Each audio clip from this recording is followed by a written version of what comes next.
जय हिंद। पिछले एक हफ्ते से भारत की ब्रह्मोस मिसाइल पाकिस्तान में जाके हिट कर गई और लोग का कहना है वो जानबूझ की या नहीं की, ये मैटर ही नहीं है। मैटर ये है कि हिट किया क्यों, इसको समझते हैं लोग। देखिए, पाकिस्तान में हमारे यहाँ से ब्रह्मोस मिसाइल जो थी फायर की गई और वो पाकिस्तान में जाके गिर गई थी। और ये गिरी थी जब वहां पर, तो वो एक नॉर्मल से जगह पे गिरी थी जिसका नाम था मियां चानू। 9 मार्च को ये जाकर यहाँ पर हिट हो गई थी ब्रह्मोस मिसाइल। वहां 2-4 गो घर और था, किसी की मृत्यु नहीं हुई, लेकिन अंडर कंस्ट्रक्शन था, उड़ गया घरे दुआर। यहाँ पर वहां के लोग डर गए कि आखिर ये हुआ क्या है। तो उसके बाद वहां पर जो inter service public relation officer होते हैं, ISPR, कहीं पे भी देखिएगा तो एक PR ऑफिसर होता है, PR पब्लिक रिलेशन। यही लोग सारे लोग पब्लिक से कांटेक्ट करते हैं। जैसे मीडिया वाले को पास भी एक पूरी की पूरी PR टीम होती है। अब किसी मीडिया वाले को मान के हमारा इंटरव्यू लेना है, खान सर का इंटरव्यू, तो उन लोग को क्या पता, वो अपने PR टीम को बोलेंगे कि खान सर का नंबर निकालो, बताओ कहाँ बात करना है। तो वो PR टीम ही काम करती है। तो हर डिपार्टमेंट का एक PR ऑफिसर होता है, पब्लिक रिलेशन ऑफिसर, वही बताता है क्या हो रहा है क्या नहीं हो रहा है, एक तरह का प्रवक्ता होता है। तो इन्होंने कहा कि हमारी टेरिटरी में एक पता नहीं अनआइडेंटिफाई कोई ऑब्जेक्ट घुस गया, 4 मिनट तक उड़ते रहा, प्रोजेक्टाइल था, वो आया गिर गया, किसी की जान माल की क्षति नहीं हुई है, हमने उसे पूरी रडार में ट्रैक किया, आके वो यहाँ पे गिर गया। ये इन लोग का स्टेटमेंट था। एक्चुअली में हुआ क्या था कि भारत से मिसाइल लॉन्च किया गया था, लेकिन ये दोनों देशों में विवाद न हो जाए इसलिए भारत सरकार के पहले से एक समझौता है 1999 का। 21 फरवरी 1999 में अटल बिहारी वाजपेयी और नवाज शरीफ के बीच में एक लाहौर एग्रीमेंट साइन हुआ था, लाहौर डिक्लेरेशन। इसमें कहा गया था कि अगर दोनों सेनाओं की ओर से अगर कभी भी गलती से कोई मिसाइल या हमला हो जाता है तो वो लोग हॉटलाइन पे बात करके इसका कंफर्मेशन कर देंगे कि जानबूझ के किया गया या गलती से हुआ है, इसकी अवगत करा दिया जाएगा। तो उसके लिए भारत की ओर से हॉटलाइन पे बात करके बता दिया गया पाकिस्तान को 2 दिन बाद कि भैया हमारी ओर से गलती से चला है। अब ये हॉटलाइन क्या होता है? ये हॉटलाइन फोन में कभी रिंग नहीं बजते। आप जैसे मोबाइल में डायल करते हैं किसी को तो सोच रहा पहले बोलेगा नमस्कार, भारत ने 150 करोड़ कोविड टीकाकरण पार कर लिया, 175 करोड़। उसमें ये सब कोई रिंगटोन नहीं होता है, वो फिक्स होता है। करना कहाँ है, हॉटलाइन होते हैं, उसमें 4-5 नंबर ही, मतलब लिमिटेड नंबर होते हैं, वहीं फोन करना। एक बार फोन करेंगे तो फटाक से वहां लग जाएगा। तो हमेशा इमरजेंसी में होता है। अगर हम कहीं किसी पे फोन पे बात कर रहे हैं और कोई नॉर्मल आदमी हमको कॉल करेगा तो उसको वेटिंग बता देगा, लेकिन अगर हॉटलाइन से कॉल करेगा तो जिससे हम बात कर रहे हो तो उसका फोन वहां कट जाएगा और डायरेक्ट आ जाएगा मेरे पास आदेश। तो ये हॉटलाइन 2 देशों के बीच में होता है। मुख्यमंत्री जब कॉल करते हैं तो हॉटलाइन से कर सकते हैं, प्रधानमंत्री वगैरह। तो हॉटलाइन से भारत सरकार ने उन्हें बता दिया कि ऐसा ऐसा हुआ है। शुरुआत में ये मामला दब गया था, लेकिन पाकिस्तान के लोगों को लगा कि उनकी तो मेरी बेइज्जती हो गई, किसी ने आया पूरा बजा के चला गया, इसकी जांच होनी चाहिए। अब ये भाई साहब ये कर रहे हैं कि इसकी जांच कराएंगे हम, कैसे मिसाइल आया और ऐसे हमारे देश के अंदर घुस गया 124 किलोमीटर। अब ये मामला लेके जाएंगे यूएनओ में सिक्योरिटी काउंसिल में उठाएंगे, रूस से कहेंगे, चाइना से कहेंगे, इस्लामिक ऑर्गेनाइजेशन के देशों से कहेंगे। इन लोग का कहना है कि यूएनओ तक में ये मामला उठेगा कि आखिर ये मिसाइल आया क्यों। ये गधा पाकिस्तान उसी चाल में फंस गया जिसमें हम इसे फंसाना चाहते थे। हम ये चाहते थे कि पाकिस्तान इस पर बवाल करे और ये मामला इंटरनेशनल हो, लेकिन इन गधों के यहाँ पता नहीं कोई इंटरनेशनल रिलेशन पढ़ाता भी है कि नहीं, इन गधों को कुछ नहीं पता, ये हल्ला कर दिए हैं। एक्चुअल में ये मिस फायर नहीं था, ये डायरेक्ट फायर किया गया था जानबूझ के। हम आपको कुछ प्रूफ देते हैं, आप समझिए क्यों डायरेक्ट फायर किया गया था। यह मिसाइल जब उड़ती है हरियाणा से तो यहां से लगभग हरियाणा पंजाब के बॉर्डर से 2 मिनट तक इंडिया में रहती है, फिर ये कर्व करके पाकिस्तान में जाती है, 4 मिनट तक ये पाकिस्तान में फ्लाई करती है। अब ये बताइए, जो मिसाइल ऑपरेटर इसे 4 मिनट तक फ्लाई कर रहा है, तो भारत में जो मिसाइल ऑपरेटर उसे भी पता है कि वो इंडिया का बॉर्डर छोड़ दिया और पाकिस्तान में जा चुका है। तो पहला बात कि जब वो 4 मिनट तक दुश्मन की टेरिटरी में घुसा कैसे, ये इंडिया वाले को तो पहले से पता था। एक और गलती क्या थी, सेल्फ डिस्ट्रॉइंग सिस्टम होता है। जब कभी भी मिसाइल अपने रास्ते से भटकता है तो उसे मिसाइल के अंदर ऑटोमेटिक डेटोनेटर लगा होता है जो मिसाइल को रास्ते में ही ब्लास्ट कर देता है, जिससे कोई नुकसान नहीं होता है। तो किसी भी मिसाइल को मारने से पहले उस मिसाइल का एक ऑपरेटर रूम होता है, उस ऑपरेटर रूम से उस मिसाइल को फायर किया जाता है। फायर करने के बाद वो ऑपरेटर इस मिसाइल को रडार पर देखता है, अगर रास्ता भटकता है तो सेल्फ फायर कर देता है। इस मिसाइल को सेल्फ फायर नहीं किया गया, बल्कि ऑपरेटर चुपचाप देख रहा था, मजा मार रहा था कि घुस गया है पाकिस्तान में चला गया है 124 किलोमीटर तक। तो एक ये दूसरा प्रूफ, और भी कई सारे प्रूफ हैं। तो समझिए कैसे। ये नक्शा पाकिस्तान ने जारी किया, हमने ये जारी किया पाकिस्तान ने।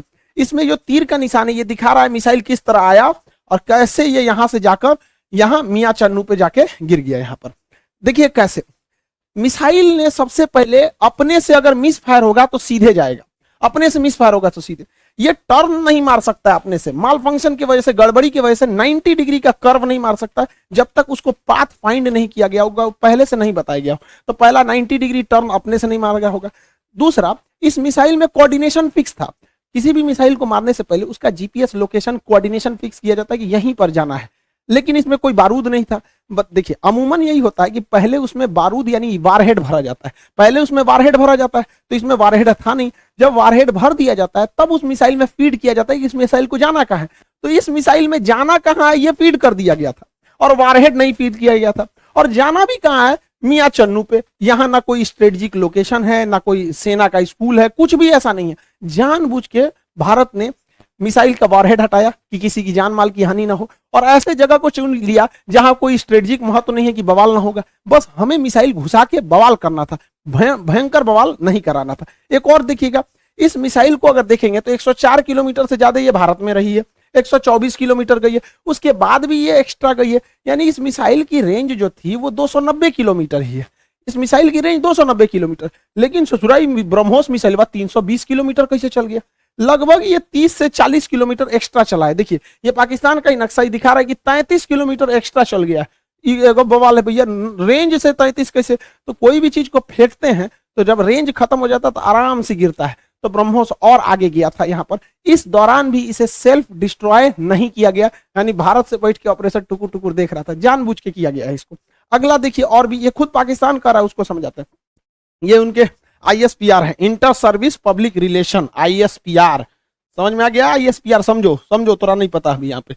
पहला इनका कहना है कि हम उस पर नजर बनाए हुए थे। देखिए इन निकम्मों को, इसके देश में 124 किलोमीटर कोई मिसाइल घुस गई, इसको ये लोग अपने रडार में बस नजर बनाए हुए थे। ये खुद कह रहा है कि हमने बस उसको ट्रैक किया, उसको 124 किलोमीटर, क्योंकि उस मिसाइल की रफ्तार इतनी ज्यादा थी, 3 मैक की थी, कि हम उसे मार के नहीं गिराए। जबकि जब भी कोई एयरफोर्स में कोई दूसरी देश का जहाज या कुछ भी हॉस्टाइल सिचुएशन में कोई चीज एंट्री करता है तो स्टैंडर्ड ऑफ प्रोसीजर SOP जो कहता है कि सबसे पहले उसको मार के गिराओ। तो इन लोगों ने मारा नहीं वहां पर। 124 किलोमीटर जब ये घुसा है तो कई बड़े शहरों के ऊपर से क्रॉस करके गुजरा है, कई हाई वैल्यू टारगेट को क्रॉस करके गुजरा है। क्या पता वहीं गिर जाता। तो इससे यह साबित हो जाता है कि इनके पास ब्रह्मोस को मार के गिराने की क्षमता है ही नहीं, वरना इतने हाई वैल्यू टारगेट के ऊपर से गया है, वहीं गिर जाता तब क्या हो जाता। ब्रह्मोस न्यूक्लियर कैपेबल मिसाइल है, यानी इनके देश के ऊपर से इतनी बड़ी मिसाइल चली गई। ये लोग केवल और केवल बेशरम लोग कह रहे हैं कि हम उसे ट्रैक कर रहे थे। करते रहो ट्रैक, यहां से इतना डिग्री कर्व मार के तुम्हारे यहाँ आके गिर गया। पाकिस्तान इसे मार के गिरा भी नहीं सकता, क्योंकि ब्रह्मोस 3 मैक से चलती है। इसके पाकिस्तान के पास चाइनीज रडार है, इन चाइनीज रडार की हेल्प से इसके पास 2 तरह के मिसाइल क्षमता है। एक HQ-7 है, ये 30 से 40 किलोमीटर की दूर की मिसाइलों को मारता है। एक HQ-9 है, ये लगभग 150 किलोमीटर मार सकता है। ये दोनों चाइना का है। इस सबको पता नहीं चला कहाँ चल गया यहाँ पे, इन सब किसी काम का नहीं। अब इससे चाइना भी घुस आया है, क्योंकि उसका ऑर्डर दे रखा था। चाइना पूरी दुनिया को ऑर्डर दिया था कि भैया हमारा HQ-9 डिफेंस सिस्टम बहुत अच्छा है, ले लो। अब पूरी दुनिया ने उसको ऑर्डर कैंसिल कर दिया कि सोचा तोरा कोने काम का मिसाइल है। भारत का ब्रह्मोस घुस गया है वहां पर, अब ये घुस आया है पाकिस्तान के ऊपर। किसे सोचा तो पाकिस्तान इसको कह रहा है तोरा मिसाइल फायर नहीं हुआ तो हम क्या करें। अब फिलीपीन ने ऑर्डर दे दिया था ब्रह्मोस को, अब वियतनाम भी कह रहा है हमको भी चाहिए, इंडोनेशिया कह रहा है हमको भी चाहिए, ताइवान कह रहा है हमको भी चाहिए। अब ब्रह्मोस एकदम जबरदस्त है यहाँ पर। अभी भी किसी को डाउट होता है कि भारत से मिसाइल गलती से छूट गई है, अभी भी मन में डाउट है तो दिमाग लगाइए। हम आपको मिसाइल छूटने के 10 दिन पहले अपना एक वीडियो का छोटा सा क्लिप बना दिखाते हैं जो यूक्रेन मुद्दे पर बताए थे, उसको जरा ध्यान से देखिए और दिमाग लगाइए, आपको खुद पता चल जाएगा कि भारत ने मिसाइल जानबूझ के मारा था। इस दुविधा में हम लोग हैं कि अमेरिका का साथ दें कि रूस का साथ दें। इसके लिए सबसे अच्छा रास्ता क्या होता है समझिए। मान के चलिए हमारे 2 बहुत करीबी आदमी हैं, उन दोनों का ब्याह पड़ गया, तू कह रहा है कि हमरे ब्याह में आना, तू कह रहा है हमरे ब्याह में जाएगा, तो भैया हम एक में जाएंगे तो दूसरा से संबंध खराब हो जाएगा। एक काम करते हैं, कोई दिन हम अपने ब्याह कर लेते हैं, बातें खत्म हो जाएगा, भैया हम अपने ब्याह में बिजी थे। इसी वजह से सबसे अच्छा तरीका है ना हम रूस के फेवर में जाएंगे और ना ही हम अमेरिका के फेवर में जाएंगे। सबसे अच्छा तरीका है मोदी जी को अपनी सेना को बोलिए कि गलवान घाटी में 2 किलोमीटर आगे घुस जाए। गलवान घाटी में जैसे 2 किलोमीटर आगे घुसेगी, लड़ाई तो करना नहीं है, उलझा के रखना है, 2 किलोमीटर जहां आगे घुसेगी उधर से चाइना वाले घुस जाएंगे, फिर वैसे ही स्टैंड ऑफ हो जाएगा। 2-3 महीना चलेगा, अमेरिका कहेगा हे बोलना रे रूस को, कहे हम कुछ करे, हम तो खुदे लड़ रहे हैं चाइना से यहाँ पे, तो हमला दोनों शांत के शांत रहेगा। आपको क्या लगता है भारत को इधर उलझा देना चाहिए कि नहीं देना चाहिए? वरना आप मना करेंगे तो कोई ना कोई देश इस तरह से आपको कहेगा कि भैया हमारा साथ दो, उससे अच्छा हम खुद उलझे हुए हैं, बातें खत्म। अब समझ में आ गया, हम लोगों को इस इंटरनेशनल कचड़ा में नहीं पड़ना था कि रूस का साथ दे, कि यूक्रेन का दे, कि नाटो का, कि अमेरिका का। इसलिए हम खुद बोले थे कि भारत को कहीं ना कहीं हमला कर देना चाहिए, ताकि हम लोग खुद ही इंटरनेशनल प्रेशर से बच जाएं। आज पूरी दुनिया नहीं कर रही है कि आप हमें जेलेंस्की का साथ दीजिए, नाटो का साथ दीजिए, कुछ नहीं कर रहा है। अब हम लोग यूक्रेन मारने से हट गए हैं क्योंकि पाकिस्तान इसे इंटरनेशनलाइजेशन कर रहा है और हम लोग बच गए यहाँ पे। मोदी जी कभी कभी मेरी बात मान लेते हैं, कभी मान लेते हैं कभी कभी, लेकिन कभी कभी बहुत बवाल के बाद मानते हैं। अभी देखिए पिछली बार रेलवे में पूरा बवाल हुआ, तब जाके उन्होंने अपना नोटिफिकेशन जारी किया, उसमें भी 2-4% इधर उधर करिए दिए हैं वहां पर भी रेलवे वाले में। और एयरफोर्स की वैकेंसी अभी रिजल्ट अभी तक रोक के रखे हैं। भैया ये एयरफोर्स वाले हैं, इन लोग को पढ़ा हम लोग बैठे हुए हैं, भेजिए, उड़ाए सब जहाज, मारे सब यहाँ पर। कितना लोग को हम लोग रोक के रखे यहाँ पर, तो कम से कम एयरफोर्स की तो रिजल्ट हुआ क्लियर करना चाहिए। मान जाते हैं मोदी जी बतिया, जैसे हमला करने वाला कैसे बोले 10 दिन में मान गए यहाँ पर, तो कभी कभी मानते हैं कभी कभी नहीं मानते। अब पाकिस्तान धमकी दे रहा है कि हम इस मिसाइल का रिवर्स इंजीनियरिंग कर देंगे। दूर बैल कहीं का रिवर्स इंजीनियरिंग करेगा, जब भारत ने इतना स्ट्रेटजी बना के मारा था। तो देखिए रिवर्स इंजीनियरिंग में जहाज का मेन चीज क्या होता है, उसका इंजन, पूरा इंजन तबाह हो गया, इंजन पूरी तरह तबाह हो गया। जो सीकर होता है, जो रडार होता है आगे, वो जहाज के अगवे लगा रहता है, वो थुथुर में पूरी तरह से उधिया गया है यहाँ पर। इसका जो सॉफ्टवेयर है, बिना सॉफ्टवेयर का जहाज उड़बे नहीं करता है, बिना सॉफ्टवेयर का मिसाइल नहीं उड़ सकता है, मोबाइल काम नहीं करता बिना सॉफ्टवेयर के। इनके सॉफ्टवेयर कहाँ है? तो अभी भी मिसाइल को देखिए, मिसाइल अपने से डिस्ट्रॉय नहीं हुई है, जानबूझ के इसे छोड़ा गया। तो पाकिस्तान कर रहा है, ये किस धातु का बना है ये हम पता कर लेंगे। रे ससुराल लोल, अगर तुम ये पता कर लेगा किस धातु का है, तो तुम अभी तक बना चुका रहता कि किस धातु का है। धातु पता करके बता, इंटरनेट पे मिलता है, हमरा से पूछ लियो, आके हमसे पूछ लियो। केमिस्ट्री में जब मेटलर्जी चैप्टर पढ़ाएंगे ना, धातु कर्म चैप्टर पढ़ाएंगे, धातु शोधन, सांद्रण, निस्तापन, भंजन, वहीं बता देंगे मेटलर्जी में तुमको। ब्रह्मोस का खोजेंगे लोल कहीं का, कौन सी बचल है ब्रह्मोस में? कुछ नहीं मिलने वाला है। लेकिन हाँ, ये बवाल कहेगा हमने ब्रह्मोस का कॉपी बना लिया, अमेरिका के टॉमहॉक का हमने कॉपी किया था, हमने कॉपी बना लिया। ऐसा कुछ कॉपी नहीं बना पाएंगे, क्योंकि बहुत ही टफ इंजीनियरिंग होती है इसके अंदर। आपका आगे का जो रैमजेट इंजन है ये बर्बाद हो चुका है, फ्यूल सिस्टम बर्बाद हो चुका है, प्रोपल्सन सिस्टम बर्बाद हो चुका है, नेविगेशन सिस्टम बर्बाद हो चुका है। खाली खोपड़िया मिलेगा तो ये बना लेंगे मिसाइल। यहाँ पर गुलेल बनाना है, देख के बना लेंगे, लोल कहीं के यहाँ पर मिसाइल बना लेंगे। और तुम बना, भारत के पास पहले मिसाइल बनाने के बाद परीक्षण केंद्र जो था वो पोखरण में था, यहाँ परीक्षण करते थे, चांदीपुर में परीक्षण करते थे, व्हीलर द्वीप जिसका नाम कलाम द्वीप है उड़ीसा का, इसे करते थे। फिर नया जो था कर्नाटक के चित्रदुर्ग में परीक्षण करते थे। 4 जगह हम लोग का परीक्षण केंद्र था। अभी नया 5वां परीक्षण केंद्र खुल गया है पाकिस्तान। अब हम लोग हमेशा कभी कभी इधर परीक्षण करते रहेंगे ब्रह्मोस वगैरह का। और पाकिस्तान का नया सरदर जो है ब्रह्मोस जो है, वो नेवी से तो मार ही सकता है, एयरफोर्स से मार ही सकता है, जमीन वाला तो अभी ये मार के गया है। इसका नया खतरनाक वर्जन ब्रह्मोस 2 आ रहा है, जो 800 किलोमीटर मारेगा। यानी पाकिस्तान में बैठे बैठे पाकिस्तान हेल के, अफगानिस्तान है के, कजाकिस्तान चल जाएगा वहां पर। ब्रह्मोस 2 आ रहा है, इसका बाप है ये ब्रह्मोस का।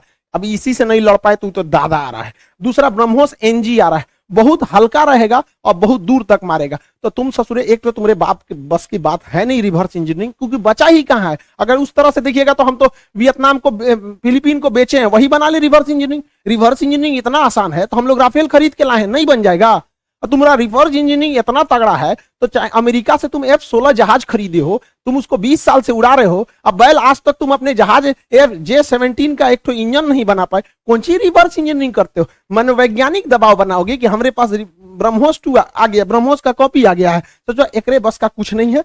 ये बस मेकअप करेगा, चौथे शादी की तैयारी करेगा ये आंटी जी। खैर चाचा है, कोई बात नहीं, हम क्या करेंगे, बैल कहीं का, तुम सुधर जाओ, ऐसा कुछ नहीं होने वाला है यहाँ पर। इसलिए रिवर्स इंजीनियरिंग नहीं हो पाएगी। इसको 1 साल से हम समझा रहे हैं, नहीं समझ पा रहे हैं यहाँ पर। इससे कोई रिवर्स इंजीनियरिंग नहीं होगी। अब आप समझ गए होंगे, भारत ने जानबूझ के मारा था यहाँ पर ब्रह्मोस।